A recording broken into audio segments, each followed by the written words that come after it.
사무엘하 2장. 그 후에 다윗이 여호와께 여쭈었습니다. 제가 유다의 성읍으로 올라가도 되겠습니까? 여호와께서 말씀하셨습니다. 올라가라. 다윗이 다시 여쭈었습니다. 어디로 올라가야겠습니까? 여호와께서 대답하셨습니다. 헤브론으로 가라. 그리하여 다윗은 그곳으로 올라갔습니다. 두 아내 이스라엘 여인 아히노암과 갈멜 사람 나발의 아내였던 아비가일도 함께 갔습니다. 다윗은 그와 함께 있던 부하들도 그들의 가족들과 함께 가서 헤브론의 여러 성들에 정착하게 했습니다. 그때 유다 사람들이 와서 거기서 다윗에게 기름 붓고 그를 유다의 집을 다스릴 왕으로 삼았습니다. 다윗은 사울을 장사 지낸 사람들이 길르앗 야베스 사람들이라는 말을 듣고는 심부름꾼들을 길르앗 야베스 사람들에게 보내 말했습니다. 너희가 너희 주인 사울을 묻어주어 호의를 베풀었으니 여호와께서 너희에게 복을 주실 것이다. 여호와께서 너희에게 은혜와 진리를 베푸시기를 빌고 나 또한 너희가 그런 일을 한 것에 대해 그만큼의 보상을 해줄 것이다. 그러니 힘을 내고 용기를 가지라. 너희 주인 사울이 죽었고 유다의 집안은 내게 기름 부어 왕으로 삼았다. 한편 사울의 군대 사령관이었던 넬의 아들 아브넬은 사울의 아들 이스보셋을 데리고 마하나임으로 건너갔습니다. 그는 이스보셋을 길르앗과 아술과 이스라엘과 에브라임과 베냐민과 온 이스라엘을 다스릴 왕으로 삼았습니다. 사울의 아들 이스보셋은 40세의 왕이 돼 2년 동안 이스라엘을 다스렸습니다. 그러나 유다 집안은 다윗을 따랐습니다. 다윗이 헤브론에서 유다 집안을 다스리는 왕으로 있었던 기간은 7년 6개월이었습니다. 넬의 아들 아브넬과 사울의 아들 이스보셋의 신하들은 마하나임을 떠나 기브온으로 갔습니다. 스루야의 아들 요압과 다윗의 부하들도 나가 기브온 못에서 그들과 마주쳤습니다. 한쪽은 못 이쪽에 다른 한쪽은 못 저쪽에 자리 잡았습니다. 그때 아브넬이 요압에게 제안했습니다. 청년들을 뽑아 우리 앞에서 겨루게 하자. 그러자 요압도 좋다. 청년들을 세워 그렇게 해보자 하고 대답했습니다. 그리하여 젊은이들이 일어나 정해진 수대로 나갔습니다. 베냐민 곧 사울의 아들 이스보셋 쪽에서 12명이 나갔고 다윗의 부하들 가운데서 12명이 나갔습니다. 그들은 서로 자기 적세의 머리를 잡고 칼로 그 적세의 옆구리를 찔렀습니다. 그러자 그들은 함께 쓰러졌습니다. 그래서 기브온에 있는 그곳을 헬갓 하스림이라고 부르게 됐습니다. 그날의 싸움은 매우 치열했습니다. 결국 아브넬과 이스라엘 군사들이 다윗의 부하들에게 지고 말았습니다. 스루야의 세 아들 요압과 아비새와 아사헬이 거기 있었는데 아사헬은 들노루같이 발이 빠른 사람이었습니다. 아사헬이 아브넬을 쫓아갔는데 그는 좌우로 한눈 한번 팔지 않고 그를 따라갔습니다. 아브넬이 뒤를 돌아다 보고 말했습니다. 아사헬아, 너로구나. 아사헬이 대답했습니다. 그래, 나다. 그러자 아브넬이 그에게 너는 좌우를 돌아보아 젊은 녀석을 하나 잡아 무기를 빼앗아라 하고 말했습니다. 그러나 아사헬은 옆을 보지 않고 계속 그에게 따라붙었습니다. 아브넬이 다시 아사헬에게 경고했습니다. 나를 쫓지 말고 돌아가라. 내가 너를 쳐서 땅에 쓰러뜨리게 할 이유가 무엇이냐? 그러면 내가 네 형 요압의 얼굴을 어떻게 보겠느냐? 그래도 아사헬이 물러가지 않자 아브넬은 창 끝으로 아사헬의 배를 찔렀습니다. 창은 그의 등을 꿰뚫었고 그는 거기 쓰러져 그 자리에서 죽었습니다. 그러자 모두가 아사헬이 쓰러져 죽은 곳에 이르러 멈추어 섰습니다. 그러나 요압과 아비새는 아브넬을 계속 뒤쫓았습니다. 그들이 기본 황무지로 가는 길가에 있는 기아 맞은편 암마산에 다다르자 날이 저물었습니다. 베냐민 쪽 군사들은 아브넬 뒤를 에워싸고 무리를 지어 산꼭대기에 섰습니다. 아브넬이 큰 소리로 요압에게 말했습니다. 언제까지 그 칼이 사람을 집어삼켜야 하겠느냐? 이 일이 결국 고통으로 끝나리라는 것을 알지 못하느냐? 네가 언제쯤 네 부하들에게 형제들을 쫓지 말라고 명령하겠느냐? 요압이 대답했습니다. 하나님께서 살아계심을 두고 맹세하는데 네가 이 말을 하지 않았다면 내 군대가 내일 아침까지 형제들을 쫓았을 것이다. 요압이 나팔을 불자 모든 군사들이 다 멈추어 서서 더 이상 이스라엘을 쫓지 않았고 싸우지도 않았습니다. 아브넬과 그의 군사들은 그날 밤 내내 행군해 아라바를 지나 요단강을 건넜고 계속해 비드론 지역을 지나 마하나임으로 갔습니다. 그때 요압이 아브넬을 쫓던 길에서 돌이켜 군사들을 모아보니 다윗의 부하들 가운데 19명과 아사헬이 없어졌습니다. 그러나 다윗의 부하들이 죽인 베냐민과 아브넬의 군사들은 360명이었습니다. 그들은 아사헬을 베들레헴에 있는 그 아버지의 무덤에 묻어주었습니다. 그러고 나서 요압과 그의 군사들은 밤새 행군해 동틀 무렵 헤브론에 닿았습니다. 고린도전서 13장. 내가 만일 사람의 언어와 천사들의 말을 한다 할지라도 내게 사랑이 없으면 울리는 징이나 소리나는 꽹과리와 같을 뿐입니다. 내가 만일 예언하는 은사를 가지고 있고 모든 비밀과 모든 지식을 알고 또 산을 옮길 만한 믿음을 가지고 있다 할지라도 내게 사랑이 없으면 나는 아무것도 아닙니다. 내가 만일 내가 가진 모든 것으로 남을 돕고 또 내 몸을 불사르게 내줄지라도 내게 사랑이 없으면 나는 아무 소용이 없습니다.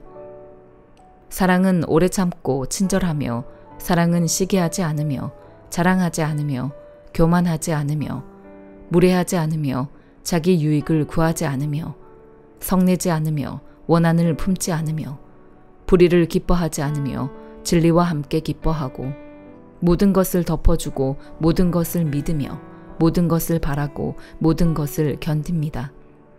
사랑은 결코 없어지지 않습니다.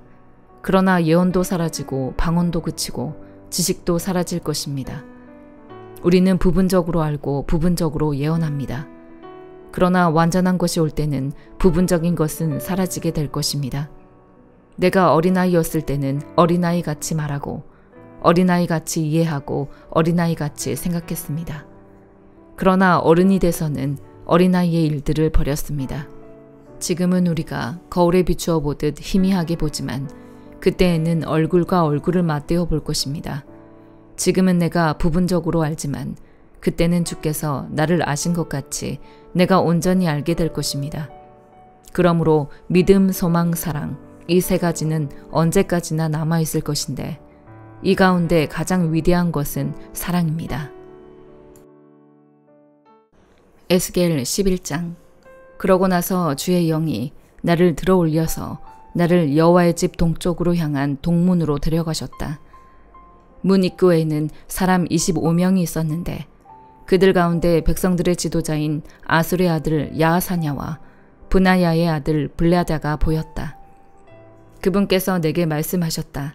사람아, 이들은 죄악을 도모하고 이 성읍에 악한 조언을 해주고 있는 사람들이다. 그들은 말하기를 집을 지을 때가 가까이 이르지 않았으니 이 성읍은 소치요 우리는 고기다라고 한다. 그러므로 저들을 대적해서 예언하여라. 사람아, 예언하여라. 그리고 여호와의 영이 내 위에 내려와 내게 말씀하셨다. 너는 말하여라. 여호와가 이렇게 말한다. 이스라엘 족속아, 너희가 이렇게 말했지만 나는 너희의 마음속에서 일어나고 있는 일들을 알고 있다. 너희가 이 성읍 안에서 많은 백성들을 살육했고 그 거리를 죽은 사람들로 가득 채웠다. 그러므로 주 여호와께서 이렇게 말씀하셨다. 너희가 그 성읍 가운데 던진 너희 죽은 사람들은 고기이며 이 성읍은 소치다. 그러나 내가 너희를 그 가운데서 끌어낼 것이다. 너희가 칼을 두려워했으니 내가 너희 위에 칼을 내릴 것이다. 주 여호와의 말이다. 내가 너희를 그 성읍 가운데서 끌어내 이방 사람들의 손에 넘겨주고 너희 위에 심판을 내릴 것이다.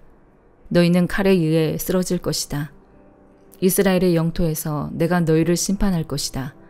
그러면 내가 여호와임을 너희가 알게 될 것이다. 이 성읍이 너희를 보호하는 솥이 되지 않고 너희가 그 솥에서 보호받는 고기가 되지 않을 것이다. 내가 이스라엘의 경계에서 너희를 심판할 것이다. 그러면 내가 여호와임을 너희가 알게 될 것이다. 너희가 내 규례를 따르지도 않고 내 법령을 지키지도 않고 너희 주변에 있는 이방 사람들의 관례대로 행했기 때문이다. 내가 예언하고 있을 때 브나야의 아들 블랴다가 죽었다. 그래서 내가 얼굴을 땅에 대고 엎드려 큰 소리로 부르짖었다. 주 여호와여, 주께서 이스라엘에 남은 사람들을 완전히 멸망시키려 하십니까? 여호와의 말씀이 내게 임해 말씀하셨다. 사람아, 여호와에게서 멀리 떠나거라. 이 땅은 우리가 차지하도록 우리에게 주어진 것이다라고 예루살렘 주민들이 말한 것은 네 형제, 네 친척, 네 친족과 이스라엘의 집을 두고 한 말이다. 그러므로 너는 말하여라. 주 여호와가 이렇게 말한다. 내가 그들을 멀리 이방 사람들 가운데로 추방하고 그들을 여러 나라 가운데로 흩어버렸지만 그들이 쫓겨간 여러 나라에서 내가 얼마 동안 그들에게 성소가 됐다. 그러므로 너는 말하여라. 주 여호와가 이렇게 말한다. 내가 민족들 가운데서 너희를 찾으며 흩어져 나간 여러 나라에서 모아올 것이다. 그리고 내가 이스라엘 땅을 너희에게 줄 것이다. 그러면 그들이 그곳으로 가서 그들의 모든 가증스러운 것들과 그들의 모든 혐오스러운 일들을 그곳에서 제거할 것이다. 내가 그들에게 한 마음을 주고 그들 속에 새로운 영을 불어넣을 것이다.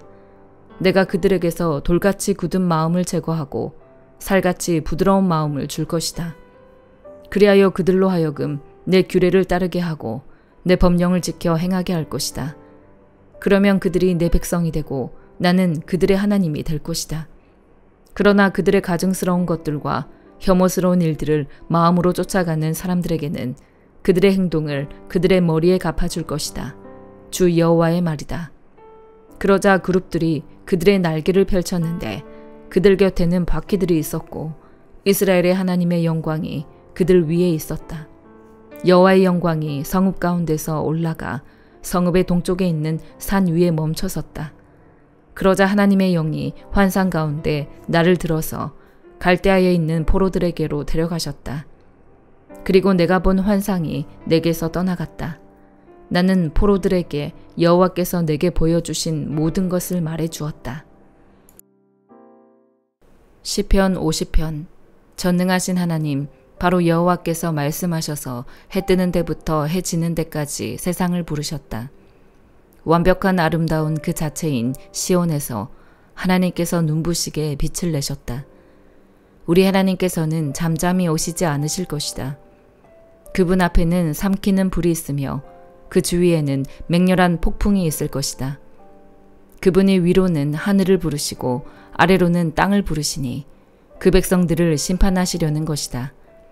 제사로서 나와 언약을 맺은 내 성도들을 내게로 모아 오너라.